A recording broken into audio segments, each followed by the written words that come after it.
राज्य पात्रता परीक्षा सेट 2023 का जो नोटिफिकेशन है वो जारी हो चुका है। सेट एग्जाम क्या है, ये राज्य पात्रता किस प्रकार से ये पात्रता आगे किन किन वैकेंसीज में ये को पात्रता काम आने वाली है, कैसे सब्जेक्ट हैं, क्या एलिजिबिलिटी है, कितने परसेंटेज चाहिए, complete information, syllabus, exam pattern, क्या पेपर होने वाले हैं, किस प्रकार से सारी चीज़ें होने वाली हैं, A to Z information set exam के बारे में बिल्कुल सामान्य से भाषा में मैं आपको समझाने वाला हूँ। नमस्कार दोस्तों, एजुकेशन जॉब हेल्पलाइन की एक और हेल्पफुल और न्यू इन्फॉर्मेशन वीडियो में आप सभी का स्वागत है। तो साथियों, आप देख पा रहे होंगे सेट एग्जाम को जो नोटिफिकेशन है वो जारी हो चुका है और स्टूडेंट्स के बहुत ज़्यादा क्वेश्चन है, क्योंकि ये 10 सालों के बाद राजस्थान में ये परीक्षा जो है राज्य पात्रता परीक्षा आयोजित करवाई जा रही है। ये नोटिफिकेशन निकाल दिया गया है। जीजीटीयू बांसवाड़ा इस एग्जाम को करवाएगा, कंडक्ट करवाने वाला है राजस्थान स्टेट एलिजिबिलिटी टेस्ट की। तो सबसे पहले हम यहाँ पर देख लेते हैं किन किन सब्जेक्ट में आपको सेट का फॉर्म है वो अप्लाई करने का मौका मिल रहा है। आप यहाँ पर देख पा रहे हैं जिन जिन सब्जेक्ट की लिस्टेज हैं, इन सब्जेक्ट में से आप इसमें किसी भी एक में अप्लाई कर पाएंगे। यहाँ पर ये नेम ऑफ सब्जेक्ट्स हैं और सब्जेक्ट के कोड दिए हुए हैं। तो ऑनलाइन फॉर्म अप्लाई करेंगे तो उस समय आपको जो अपना सब्जेक्ट है वो चूज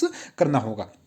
यहाँ पर जो आपका मास्टर डिग्री का जो सब्जेक्ट है उस अकॉर्डिंग आप जो सेट एग्जाम में जो सब्जेक्ट आप ले पाएंगे। तो यहाँ पर इस एग्जाम्स की अगर मैं बात करूँ तो ये जो असिस्टेंट प्रोफेसर की जो वैकेंसी निकलती है, आरपीएससी की तरफ से भर्ती निकाली जाती है, तो उस भर्ती के लिए मिनिमम पात्रता परीक्षा होती है, जो मतलब आपको ये क्वालिफाई होना चाहिए, या तो आपके पास नेट होना चाहिए या फिर सेट होना चाहिए। तो ये जो सेट का एग्जाम है ये कर लेंगे तो आप जो आरपीएससी की वैकेंसी आएगी असिस्टेंट प्रोफेसर की, उसकी एलिजिबिलिटी मिल जाएगी। साथ ही अगर आप किसी प्राइवेट इंस्टीट्यूट में मान लो पढ़ाने जाते हैं, कॉलेजेस वगैरह में बहुत सी फैकल्टीज़ की जरूरत होती है प्राइवेट इंस्टीट्यूट्स वगैरह में, तो वहाँ पर सेट क्वालिफाई जो कैंडिडेट्स होता है उसकी वैल्यू रहती है, मतलब कहीं ना कहीं पेमेंट्स में भी, और उसमें थोड़ा आपको फर्क देखने को मिलेगा। तो यहाँ पर हम बात कर लेते हैं सबसे पहले आप एलिजिबिलिटी की। तो जो कंडीशंस ऑफ एलिजिबिलिटी है, यहाँ पर आपकी जो है पीजी कोर्सेज होना चाहिए, मतलब आपका पोस्ट ग्रेजुएशन होनी चाहिए कंप्लीटली। और आपके अगर कैटेगरी वाइज में इसमें बात करूँ, क्योंकि मिनिमम एलिजिबिलिटी की बात करूँ तो जनरल है और जो ईडब्ल्यूएस कैंडिडेट्स है जो भी हैं उनके सबके 55% मार्क्स मिनिमम होने चाहिए आपके एमए या फिर जो पोस्ट ग्रेजुएशन का जो आपने मास्टर डिग्री कर रखा है उसमें 55% मार्क्स मिनिमम चाहिए।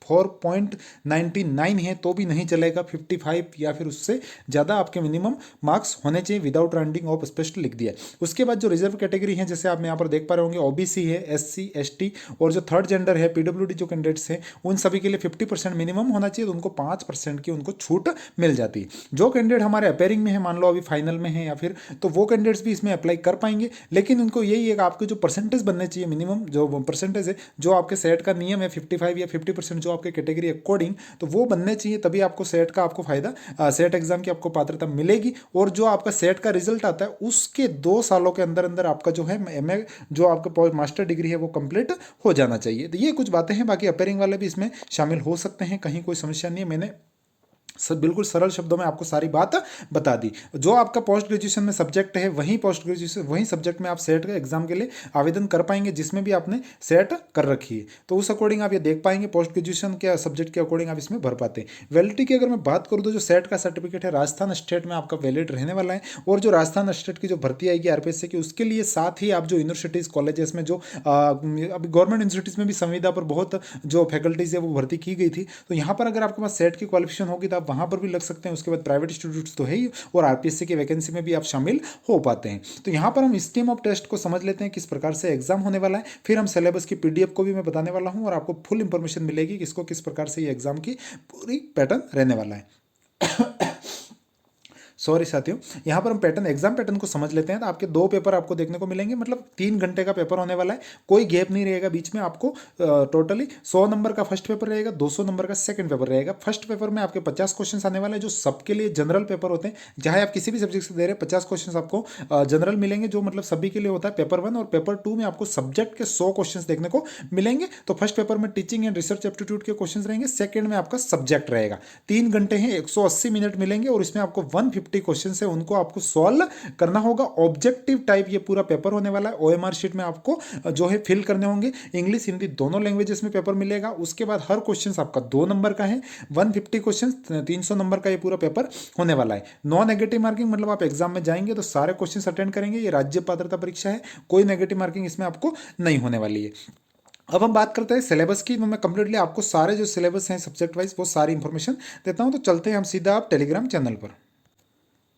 हमारा एजुकेशन जॉब हेल्पलाइन जो टेलीग्राम चैनल है वहाँ पर मैंने आपके जो पेपर 1 की पीडीएफ है उसी को उपलब्ध करवा दिया, क्योंकि आप किसी भी सब्जेक्ट से देते हैं तो आपको ये पेपर 1 की जो पीडीएफ है ये तो आपको जरूरत इसको देखना ही है, क्योंकि ये पेपर 1 सबके लिए कॉमन होता है, ऑल सब्जेक्ट्स के लिए। Education job helpline Telegram channel हमारा यूट्यूब जो आपका टेलीग्राम ऐप डाउनलोड करके फिर सर्च करके आप ज्वाइन कर लीजिएगा। भर्ती संबंधी सारी अपडेट देता हूँ। तो यहाँ पर इस प्रकार से आप जाएंगे, आपको जो सिलेबस की पीडीएफ है वो देखने को मिल जाएगी। नेट की जो फर्स्ट पेपर सिलेबस है वहीं आपका सेट में भी रहने वाला है। तो यहाँ पर आप देख पा रहे होंगे यूनिट वाइज जो सिलेबस के टॉपिक्स है वो लिखे हुए हैं, तो इस अकॉर्डिंग आप इसमें तैयारी कर पाएंगे। और यहाँ पर आपको कंप्लीटली जो हर 10 यूनिट है और टोटली 5 क्वेश्चंस मिलने वाले हैं, तो 50 क्वेश्चंस का ये आपका पेपर 1 रहने वाला है। उसके बाद फिर साथियों मैंने पेपर 2 के लिए आपको जो है लिंक प्रोवाइड करवा दिया है, ताकि इससे क्या होगा, आप जो लिंक पर क्लिक करेंगे और आपको जो पेपर 2 की सारी जो सिलेबस की पीडीएफ है वो आपको टोटली देखने को मिल जाएगी। तो हमारे टेलीग्राम चैनल पर आकर आपको इस प्रकार से यहाँ पर आपको लिंक पर क्लिक कर लेना है, ब्राउजर को चूज कर लीजिएगा, यहाँ से आपको सारे ऑप्शन देखने को मिल जाएंगे। उसके बाद यहाँ पर ऊपर जो 3 लाइनें देखने को मिल रही है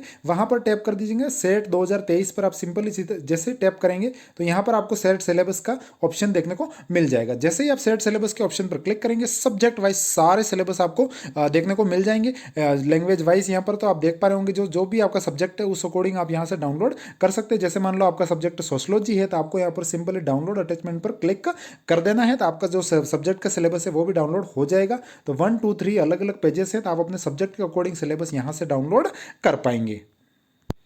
तो ये हमने सिलेबस की बात कर दी। एज लिमिट कोई नहीं होती, यहाँ पर सभी अप्लाई कर पाएंगे। एग्जामिनेशन फीस आप देख पा रहे होंगे थोड़ी ज़्यादा है, लेकिन जो गवर्नमेंट के रूल्स अकॉर्डिंग इन्होंने रखी है, तो वो चाहे समय के बाद आप फॉर्म अप्लाई करेंगे तो वो आपको फीस पे करनी होगी। अब हम बात कर लेते हैं जो फॉर्म आपको कब अप्लाई करना है। 12 जनवरी से फॉर्म स्टार्ट है और 11 फरवरी 2023 लास्ट डेट है। उससे पहले आपको फॉर्म अप्लाई कर देना है। और जो सेट का एग्जाम है वो 19 मार्च 2023 को राजस्थान में आयोजित करवाया जाएगा। तो ये आपकी प्रोसेसिंग रहने वाली है। मैंने एग्जाम पैटर्न वगैरह सारी इंफॉर्मेशन दी। जिनका नेट क्लियर है उनको सेट एग्जाम में शामिल होने की आवश्यकता नहीं है।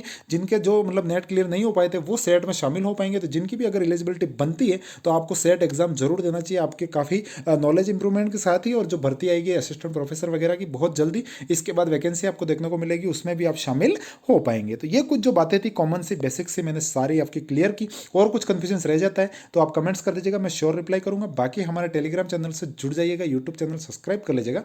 मिलेंगे और किसी नई अपडेट के साथ, तब तक के लिए जय हिंद, वंदे मातरम साथियों।